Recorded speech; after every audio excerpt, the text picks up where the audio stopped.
because while I was playing basketball with my sons in our backyard, I fell over with a ruptured brain aneurysm. And that ruptured brain aneurysm is a blood vessel in your brain, and it bursts. And let me tell you, your body doesn't work when that happens.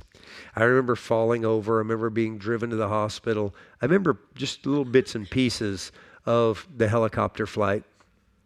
And then I remember waking up and Angie telling me, "You've had a brain aneurysm." Oh, what's that? What are you talking about? You had brain surgery. What are you talking about? She said, "Let me have your hand. Don't pull this out."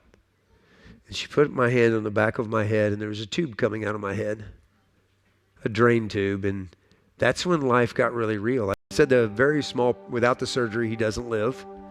With the surgery, a very small percentage of people will survive.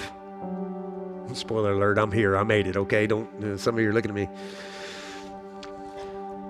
Some people will be in a coma the rest of their life and never wake up.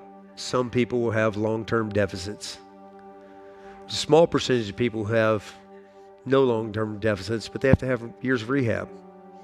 You need to prepare for a lesser life. They took me off into surgery. A very long surgery happened. Took a piece of my skull out, went in, did whatever they do, put it back together.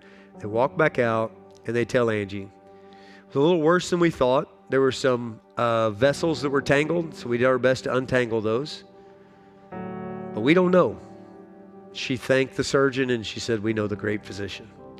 And you know, in Southern Illinois, something pretty amazing happened that night while I was in surgery. The waiting rooms began to fill.